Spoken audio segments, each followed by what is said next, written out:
Beleza, pessoal? De volta aqui com vocês para mais um vídeo, uma resenha, né, no nosso canal.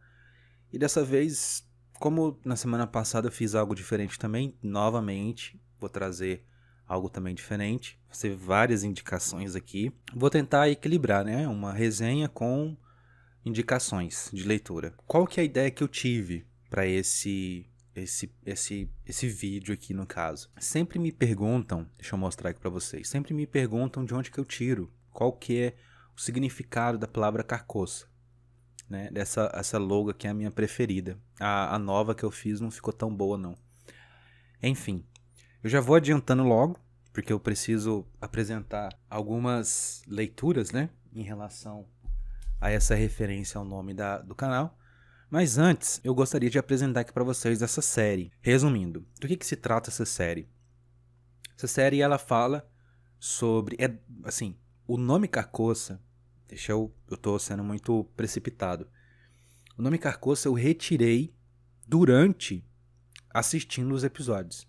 Porque quando eu vi pela primeira vez o trailer da série, desde o trailer da série, já me chamou a atenção. Ai, meu Deus, eu preciso assistir essa série, não sei o que, aí pá, aquela coisa louca. Eu busquei um meio alternativo, até porque eu não tinha condições de ter acesso, né, aos pacotes, né, na HBO, porque, venhamos e convenhamos, sempre foi muito caro, agora que está sendo mais acessível, entre aspas, né. Mas o fato é o seguinte, True Detective é uma série da HBO, muito bem produzida, uma série que a parte técnica é impecável, os atores, né, o elenco e principalmente os dois protagonistas, né, que é o Matthew McConaughey e o Woody Harrelson, são caras excepcionais e depois que eles fizeram essa série, eles cresceram ainda mais no meu conceito. Já eram atores já conceituados antes de fazer essa série e depois que eles fizeram essa série, eles aumentaram ainda mais, sabe, a importância do trabalho deles na construção do personagem que eles fizeram. A série é a criação do Nick Pizzolatto, tá? Nick Pizzolatto, que é o criador da série, e os dois, né, ajudaram na produção. Né? Ajudaram na produção, inclusive nas três temporadas. Na segunda e na terceira temporada, os dois não participam, mas eles ajudaram a produzir, por exemplo. Mas eu vou focar principalmente na primeira temporada, a segunda eu não curti muito. A terceira eu vi alguns episódios, mas eu também não cheguei a concluir, eu estou sendo bem franco com vocês, tá? Não é que não vale a pena, porque eu não vi, não me interessei, porque a primeira temporada para mim já foi o suficiente. E foi através dessa série que me despertou ainda mais o interesse por criminologia, por investigação criminal, né? É uma série que aborda muito isso, mas também tem algumas referências literárias, que é exatamente Carcoça, O Rei de Amarelo, assim por diante. Não vou me estender muito em relação à série, porque o foco é, né, as obras que inspiraram, né, o Nico Pizzolatto. O que eu posso dizer é o seguinte, é uma série muito bem feita, a história, a trama é muito bem feita, ele faz um jogo, né, com os tempos. O início da série são os dois investigadores já fora da polícia, dando uma espécie de esclarecimentos para policiais que parecem fazer parte de uma corregedoria de casos que eles investigaram lá na década de 90, de desaparecimento de uma jovem. E aí isso foi avançando. Na época que eles estavam investigando, que eles encontraram o corpo, deixa eu passar aqui um trecho aqui da série. E aí ao longo da investigação, lá na década de 90, eles fizeram uma força-tarefa. Aqui nessa parte, aqui, por exemplo, aqui é o primeiro episódio, que os dois personagens eles estão dando esclarecimentos para essa espécie de uma corregedoria, falando da investigação passada deles, porque esses dois investigadores, parece que eles estão dando sequência à investigação deles. Parece que os mesmos crimes que aconteciam lá na década de 90 ainda permanecem acontecendo. Só que os dois saíram da polícia, eles não fazem parte mais. Então a série, volta e meia, ela faz essa brincadeira. O tempo presente deles dando os esclarecimentos, e depois corta, passa né, a atuação dos dois, a relação dos dois lá na década de 90, eles fazendo essa investigação. E a dinâmica dos dois personagens é incrível. O personagem do Woody Harrelson, ele é um personagem, aquele modelo um modelo de policial, um exemplo de marido, um exemplo de pai, mas que na verdade é só fachada para um cara mais clichê do que, né, o padrão. Gostei disso, mais clichê do que o padrão. Enfim, não faz muito sentido. Mas o fato é esse. Agora, esse personagem é o Russell Crowe, interpretado pelo Matthew McConaughey. Vocês percebem que ele está completamente desconstruído, o personagem dele, né? É incrível. O tom da fala dele, o jeito que ele fala do personagem. Até isso ele pensou em construir o jeito do personagem falar, né? Ele tem um jeito muito peculiar para falar, mas enfim. E o fato é, eles começam a investigar esse caso de desaparecimento e algumas coisas estranhas, sabe, começam a acontecer. E é um contexto histórico, inclusive, é um contexto histórico que o estado da Louisiana e a região ali próxima, essa paisagem, é impressionante essa paisagem, desbotada. Aqui no caso eles estão se aproximando da cena do crime, né, que eles encontram um corpo de uma forma bem ritualística e depois que eles encontram esse corpo, eles começam uma força-tarefa. Isso aqui é lá na década de 90. Vocês percebem que eles estão bem diferentes, né? Então é aquele tipo de crime que tem uma cena ritualística que as pessoas ali na região, como elas não têm um preparo para isso, elas acham que é um crime envolvendo uma seita satânica, alguma coisa nesse sentido. Mas o fato é que ao longo dessas investigações, né, eu não vou passar esse trecho aqui porque pode dar algum problema no YouTube. Conforme eles vão investigando, eles vão descobrindo alguns elementos muito estranhos e lá na metade da série eles começam a suspeitar de autoridades políticas envolvidas no caso. E eu não vou dar muito spoiler, né, porque não quero me alongar muito na questão da série, porque eu trouxe ela aqui pra vocês. Gente, é uma série incrível. Esse personagem, o Russell Crowe, ele é um cara pessimista. É um cara que ele faz uns insights filosóficos. E o parceiro dele, por exemplo, que é o padrão, que é o modelo, né, de homem e de policial e de marido, que na verdade é totalmente hipócrita, né? Ele trai a esposa, né? Ele é totalmente cuzão, enfim, perdão pelo palavreado. Mas essa é a verdade. E a maioria das pessoas são dessa forma, né? Escondem a sua verdadeira natureza. E o Russell Crowe, ele faz uns insights filosóficos que isso incomoda o Martin, que é o parceiro dele, que é o padrão, né? O modelo, o exemplo e tudo mais. E ele não é exemplo nenhum, ele sabe muito bem disso. Ele deixa isso muito bem claro. Então, a construção dos personagens foi muito bem feita, a trama foi muito bem feita. E ao longo dessa trama, o criador, né, o Nick Pizzolatto, ele traz pra gente algumas referências literárias. Essas referências literárias eu não vou mostrar aqui pra vocês, porque senão seria spoiler, né? Seria chato.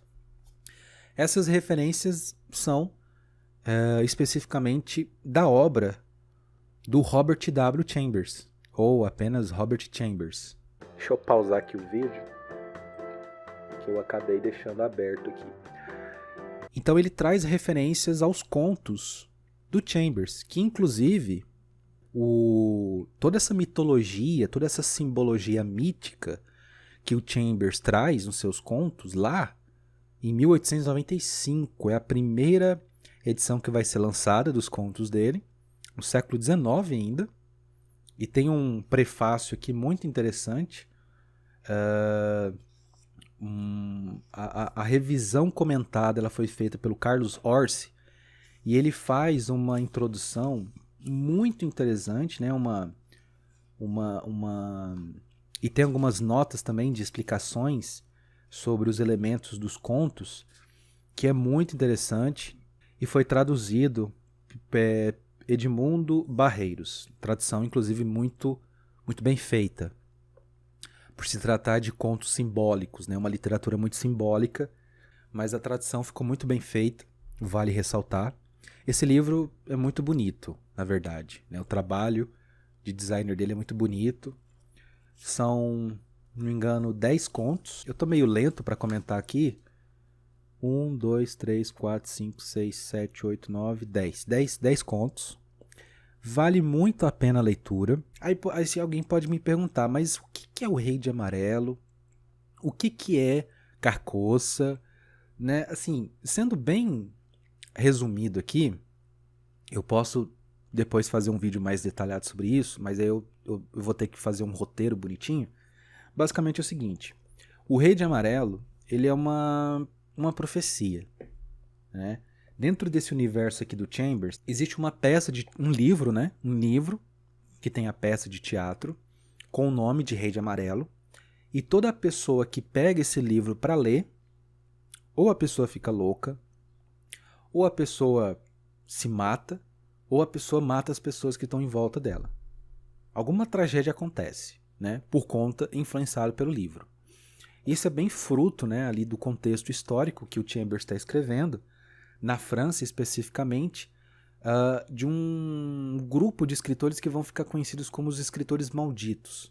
Aqui na introdução, o Carlos Orsi deixa isso bem claro, né, esse contexto histórico, por que ele escolhe o amarelo.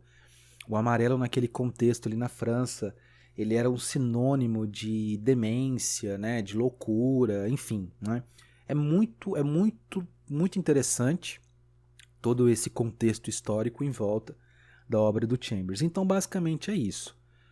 E aí, dentro de outras temáticas que vão abordar, que vão se inspirar também e vão abordar o Rei de Amarelo, e vão misturar o universo do Chambers com o universo do Lovecraft, por exemplo, o Rei de Amarelo é como se fosse uma espécie de uma profecia. Uma profecia que vai se cumprir não muito, não vai demorar muito para ser cumprida, e que o Rei de Amarelo ele habita em Carcoça. Carcoça é a habitação do Rei de Amarelo. E aquela peça teatral que eu falei para vocês, no livro, o Chambers, ele faz uma brincadeira com os leitores, que ele traz aqui o primeiro ato da peça, porque o primeiro ato a gente não fica louco. Em tese, a gente pode ler que a gente não fica louco, mas se tivesse completo, né, a gente ficaria louco. Eu não vou ler aqui para vocês, né, vou deixar como um gostinho de curiosidade para vocês adquirirem o livro, que eu acho que não está muito caro, está bem acessível. É um livro que foi publicado em 2014. 2014, eu lembro que eu recebi esse livro e alguns outros no trabalho, né? Eu pedi para entregar no trabalho, ou eu fui buscar no correio, não lembro agora. Enfim, vale muito a pena a leitura.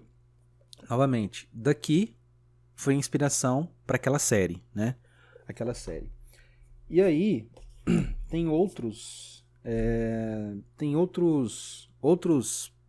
digamos, outras obras, né, que vão se valer, por exemplo, do trabalho do Chambers, como essa HQ, da editora Draco, né? Editora Draco.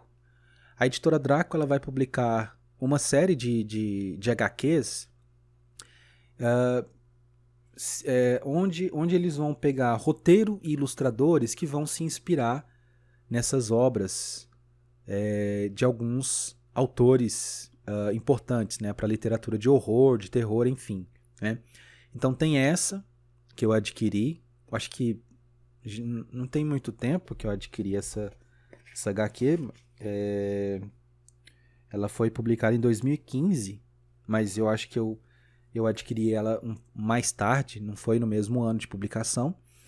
E aqui, nessa... qual que é a proposta dessa HQ?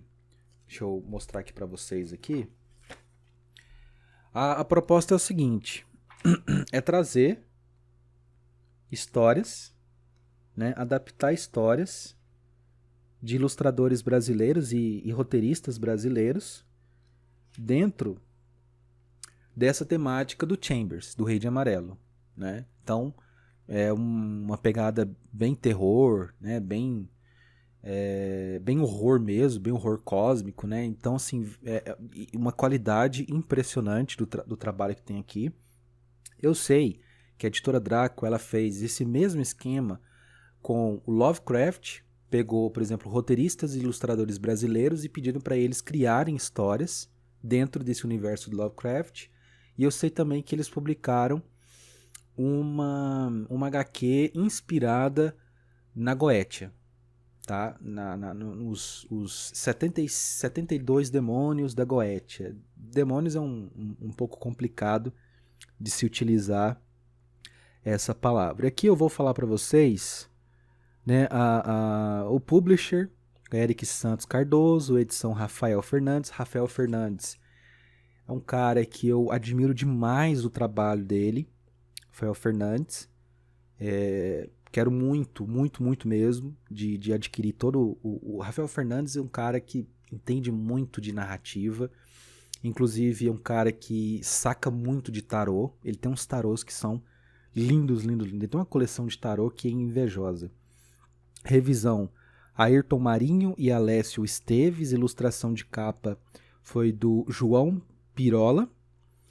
E o projeto gráfico e arte Eric Sama. E essa é a turma, né, que trouxe pra gente, que proporcionou esse trabalho. A introdução, olha só que interessante, a introdução do Carlos Orsi. Tem um tempinho que eu li essa HQ, tá, gente? Vai me desculpando, mas é muito boa. É muito boa, vale a pena. Introdução novamente do Carlos Orsi, porque ele é especialista no assunto. Novamente, é uma HQ que tem... uma proposta de HQ. Como são diferentes ilustradores, também você vai ver diferentes estilos de ilustração. Que isso que é o mais bacana, essa união. Então, essa aqui é uma dica, né, de um trabalho original brasileiro, mas inspirado, né, no universo do Chambers, tá? E depois vai ser uma recomendação aqui, um review aqui incompleto, porque eu não adquiri toda a coleção, que é essa série de HQs que a Panini vem lançando. Eu não sei se eles terminaram de lançar, tô meio que por fora, do Alan Moore, tá? Se você conhece o Alan Moore, então você sabe perfeitamente que o trabalho do Alan Moore é um trabalho impecável. Aqui o que acontece nessa HQ? Essa aqui é o volume 1, e essa daqui é o volume 2. Lá nos Estados Unidos já foi publicado todos, né? Aqui estava começando a ser publicado. E o que acontece? Nessas HQs, Providence, o Alan Moore, ele junta o universo, a mitologia do Chambers, né? Os elementos mitológicos do Chambers dentro do universo do Lovecraft, né? Porque Providence é a cidade onde ele nasceu e onde ele se criou, onde ele cresceu. Providence, tá? Aí alguém pode perguntar assim, vale a pena fazer a leitura? E eu respondo, sim. Vale muito a pena fazer a leitura, que é um material impecável, um material muito bem produzido. Eu vou passar aqui algumas páginas, vai ser meio complicado. Já no início aqui da HQ, eles vão apresentando alguns elementos... Oh, meu Deus, tá difícil. Alguns elementos dos contos do Chambers. Esse início aqui, por exemplo, é muito uma referência aos contos do Chambers. Tem um diário aqui pra gente fazer a leitura do personagem, que é um jornalista, que é bem interessante. O contexto histórico também é bem interessante.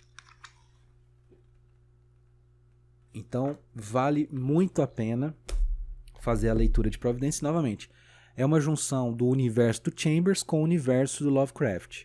Então, foi uma mistura muito bem...